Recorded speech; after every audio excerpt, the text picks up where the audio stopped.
అసలు ఏపీ ప్రత్యేక రాష్ట్రంగా ఏర్పడిన 12 ఏళ్ల వరకు రాజధాని ఎందుకు ఏర్పాటు చేసుకోలేకపోయింది అనేది మొదటి ప్రశ్న. అమరావతిలో ఏర్పాటు చేస్తామని చంద్రబాబు నాయుడు చెప్తూ వచ్చారు. దానికి సంబంధించి పబ్లిక్‌లో చాలా ప్రచారాలు చేశారు. గ్రాఫిక్స్, హడావిడి, చాలా అద్భుత నగరం, అంతర్జాతీయ స్థాయి నగరం కాబోతోంది, దేశంలోనే ఆదర్శంగా ఉండబోతోంది, ఇట్లా చాలా చెప్పారు. అది ఇప్పటి వరకు అంటే 5 ఏళ్ళు ఉన్నారు, ఆ తర్వాత ఇప్పుడు 2 ఏళ్ళు ఉన్నారు. 7 ఏళ్ల కాలంలో దాన్ని ఎందుకు చేయలేకపోయారు? ఇప్పుడు అంటే ఇక్కడ వాళ్ళు చెప్పుకున్న విజన్ ఎందుకు ఇంప్లిమెంట్ చేయలేకపోయారు? దానికి ఎవరు అడ్డంకి? ఎవరు లేరు ఇప్పుడు కదా? ఆ విజను ఒక హైప్డ్ అప్ ఉమ్, ప్రజల్ని మభ్యపెట్టేటువంటి విజన్ తప్ప అమరావతి ఇట్లా అవుతుంది అనేది మనం గత 50-70 ఇయర్స్గా ఇండిపెండెన్స్ వచ్చినప్పటి నుంచి మన దేశంలో వచ్చిన కొత్త రాజధానులు చూసినా అవును, ఏ రాజధాని కూడా ఒక ఎకనామిక్ ఇంజన్గా వచ్చింది లేదు. అవును. భువనేశ్వర్, చండీగఢ్, నయా రాయ్పూర్ రీసెంట్గా గాంధీనగర్ వచ్చింది, గాంధీనగర్, ఈ ఏవి కూడా అవును, వాళ్ళందరికీ చేతగాక అక్కడ ఏం లేక కాదు, కొత్తగా బిల్డప్ చేసే నగరాలు ఎకనామిక్ పవర్ హౌసెస్గా రావడం సాధ్యం కాదు. ప్రధాన కారణం ఏంటంటే పెద్ద లేఅవుట్లు, పెద్ద రోడ్లు, పెద్ద పెద్ద ప్లాట్లు, ఇండ్లు ఇవైన తర్వాత అక్కడ సామాన్యుడికి అవకాశం ఉండదు. అవును, ప్లస్ పక్కనే మరొక సిటీ ఉండడం వల్ల గాంధీనగర్కి అహ్మదాబాద్, భువనేశ్వర్కి కటక్, నయా రాయ్పూర్కి రాయ్పూర్ అనుకున్నాను. చండీగఢ్ వచ్చేసి 2 రాష్ట్రాలకి రాజధాని అయితే కూడా ఈ రోజుకి దాని జనాభా 10 లక్షలకు అటు ఇటునే, దాదాపు 50 సంవత్సరాలు అవును. అయింది. అది ఒక వైబ్రెంట్ సిటీ కాదు, సిటీ అన్నిట్లాగానే అది నడుస్తాం. అట్లాగా సార్. యాక్చువల్గా రాయ్పూర్, గాంధీనగర్ లాంటి చోట సాయంత్రం అయితే జనాలు కూడా ఎవరు లేని పరిస్థితి. ఉండరు. నయా రాయ్పూర్ అయితే మరి అధ్వానం. అవును, ఇప్పుడు ఆంధ్రప్రదేశ్కి మనకున్న భౌగోళిక స్వరూపాన్ని బట్టి చూస్తే మొత్తం తీరం, రాయలసీమల జిల్లాలు లోపలికి ఉంటాయి. అవును, ఏపీ ఫిజికల్ షేప్ అది. మీకు ఏపీకి వెస్ట్ నార్త్లో 3 పెద్ద సిటీస్ ఉన్నట్టు, హైదరాబాదు, బెంగళూరు, చెన్నై సౌత్. అవును, రైట్ సైడ్ ఏమో మొత్తం తీరం, కోస్టు, సముద్రం. ఇప్పుడు ఒక సింగిల్ సిటీని చాలా పెద్ద నగరంగా, హైదరాబాద్ని మించిన నగరంగా డెవలప్ చేస్తానని ఎవరైనా చెప్పినా అది జనాల్ని మోసం చేయడానికి, తాత్కాలికంగా దాన్ని అడ్డు పెట్టుకొని ఆ ప్రచారం చేసుకొని పబ్బం గడుపుకోవడానికి. ఆంధ్రప్రదేశ్కి బెస్ట్ మోడల్ ఏమైందంటే విజయవాడ, గుంటూరు మధ్యలో ఒక స్మాల్ క్యాపిటల్, అడ్మినిస్ట్రేటివ్ క్యాపిటల్, అడ్మినిస్ట్రేషన్కి అవసరం మేరకు ఇట్లా అదనంగా కావాలంటే కొన్ని కాన్ఫరెన్స్లు, కన్వెన్షన్స్ లాంటివి జరుపుకొని ఒక 12 నుంచి 15 సిటీస్ని ఐడెంటిఫై చేసి డీసెంట్రలైజ్డ్. ఇప్పుడు ఏపీకి ఉన్న పెద్ద అడ్వాంటేజ్ ఏంటంటే పోర్ట్లు, దాదాపు 5-6 ఫంక్షనల్ పోర్ట్లు ఉన్నాయి, 5-6 అండర్ కన్స్ట్రక్షన్ పూర్తయినట్టు ఉన్నాయి, ఇంకా కొన్ని అండర్ ప్లాన్ ఉన్నాయి, దాదాపు ఒక డజన్ పోర్ట్లు అలాంగ్ దట్. 6 ఫంక్షనల్ ఎయిర్పోర్ట్స్ ఉన్నాయి. అవును. తెలంగాణలో మనకు హైదరాబాద్ ఒకటే ఉంది. ఏపీలో 6 functional airports spread over entire state. Kurnool, Tirupati, Kadapa, Rajahmundry, Gannavaram, Visakhapatnam. ఇప్పుడు విశాఖపట్నంలో కొత్త ఎయిర్పోర్ట్ స్టార్ట్ అవుతుంది. ప్లస్ ఇంటర్నేషనల్గా కూడా ఇంటర్నేషనల్ ప్యాసింజర్గా వెళ్ళాలంటే ఇటు చెన్నై, బెంగళూరు, హైదరాబాద్కి ఎక్కువ వస్తారు. ఇప్పుడు వైజాగ్కి వెళ్ళే వాళ్ళు కొంతమంది ఉంటారు. ఈ క్రమంలో ఒక 12 నుంచి 15 సిటీస్ని ఐడెంటిఫై చేసి వైజాగ్, రాజమండ్రి, కర్నూలు, తిరుపతి ఇట్లని ఒక ఫోకస్డ్ ఇన్వెస్ట్మెంట్ ఈ సిటీస్ మీద పెట్టుంటే ఒక 10 ఏళ్ళు ఒక అద్భుతమైన decentralized development network, dozen cities చెప్పుకోవడానికి. యాక్చువల్లీ మీరు డీసెంట్రలైజ్డ్ అన్నారు కదా, ఏపీలో 2 టైర్ సిటీస్ తీసుకుంటే కనీసం 20-30 ఆల్రెడీ ఉన్నాయి. దానికి ప్రభుత్వం ఏం చేయక్కర్లా, అంటే కొంచెం ఇన్ఫ్రాస్ట్రక్చర్ పెంచాలి, డెవలప్ చేయాలి, కానీ ఆల్రెడీ ఎంతో కొంత ఎదుగున్నాయి. ఇప్పుడు తిరుపతి, కడప, కర్నూలు ఇవి ఉన్నాయి. సంవత్సరానికి ఒక 100-200 కోట్లు వాటికి ఎక్స్క్లూజివ్గా ఇచ్చి drainage, storm water drains, sewage facilities, చెత్త, లేకపోతే బెటర్ రోడ్స్, వీటి మీద ఎవ్రీ ఇయర్ ఒక 200 crores ఖర్చు పెట్టినా ఒక 5 yearsలో ఒక్కొక్క సిటీ మీద ఒక 1000 కోట్లు ఖర్చు పెట్టడం పెద్ద లెక్క కాదు. ఆ సిటీ స్వరూపమే మారిపోయింది. అది చేయకుండా అదొక పెద్ద చారిత్రక అవకాశం వచ్చింది చంద్రబాబు నాయుడు గారికి. అది చేయకుండా ఒక పెద్దది నిర్మిస్తానంటూ వరద ముంపు ప్రాంతంలో అమరావతి, అది 13,500 ఎకరాలు ముంపుకు గురవుతుంది. దీంట్లోని మాస్టర్ ప్లాన్లో వాళ్ళు మార్క్ కూడా చేస్తున్నారు, ఇదంతా ముంపుకు గురయ్యే ప్రాంతం అని. ఎవరైనా విమర్శిస్తే ఇది మాది కాదు, హైదరాబాద్లో మునగలేదా, బెంగళూరులో వరదలు రాలేదా, అమరావతి అంటేనే మీరు అందరూ అంటే ఒక టైంలో వర్షాలు వచ్చినప్పుడు అమరావతిలో నీళ్లు నిలిచిన ప్లేస్ని మీడియాలో ఫొటోస్ పబ్లిష్ చేసినందుకు వాళ్ళ మీద కేసులు పెట్టి చంద్రబాబు బెదిరించాడు. ఒక మినిస్టీరియల్ సబ్ కమిటీ వేశారు లోకేష్ అధ్యక్షతన, అంటే సోషల్ మీడియాలో అమరావతి మీద రాసే వాళ్ళ మీద ఎలాంటి చర్యలు తీసుకోవాలి అని. అవును. మళ్ళీ వాళ్ళు ఏం రికమెండేషన్ చేసినారో తెలియదు. నేను కూడా ఒక వీడియో చేసిన, అంటే అమరావతిని విమర్శిస్తే బెదిరిస్తున్నారా అని. పాతాళానికి తొక్కేస్తాం ఏదని కూడా చంద్రబాబు నాయుడు స్టేట్మెంట్ ఉంది. సో ఫస్ట్ 5 years అట్లా గడిపేసినారు. అక్కడ ఉన్నటువంటి పంట పొలాలు కానీ ఆ నేలలు కానీ అవి భారీ నిర్మాణాలకు అనుకూలమైనటివి కావు. దానికి తోడు పచ్చని పంట పొలాలని నాశనం చేసి రాజధాని కట్టడం ఏంటి?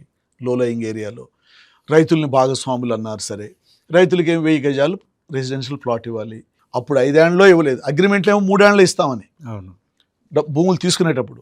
ఇక్కడ చూడండి, ఆ గవర్నమెంట్ రైతుకు జరిగేటువంటి ఒప్పందంలో ఒకటేమో భూమిని స్వాధీనం చేయాలి రైతు, చేసిన మరుక్షణం నుంచి నీకు ఏ విధమైనటువంటి హక్కులు ఉండవు, వ్యవసాయం కూడా చేయడానికి వీల్లేదు.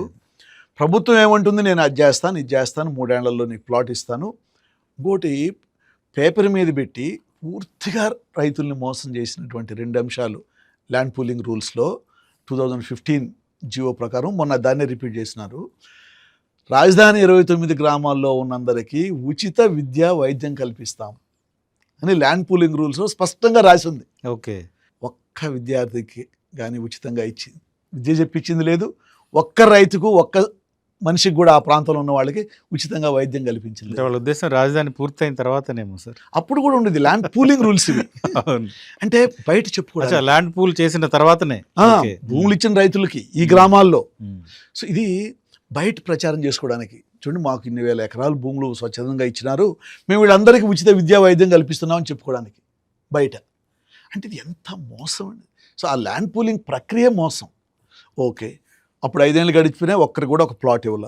ఇప్పుడు 2 ఏళ్ళు అయినాయి, జగన్ పీరియడ్ని పక్కన పెడదాం, 3 రాజధానులు అంటూ గందరగోళం చేసుకున్నాడు ఆయన. ఈ 2 ఏళ్ళలో అయినా రైతులకి ఇవ్వాల్సింది ఫస్ట్ ఏంటి, లేఅవుట్ డెవలప్ చేసి వాళ్ళకి ప్లాట్లు ఇవ్వాలి. తర్వాత వాళ్ళు ఏం చేసుకుంటారు, ఒక్క లేఅవుట్ కూడా ఇంతవరకు డెవలప్ కాలేదు. మరి ఈ రైతుల పరిస్థితి ఏంటి అంటే, నాకు అదనంగా భూములు కావాలి, అది ఇవ్వకపోతే అంటే ఈ రైతులకు చాలా బాధపడినారు ముందు ఇచ్చిన వాళ్ళు.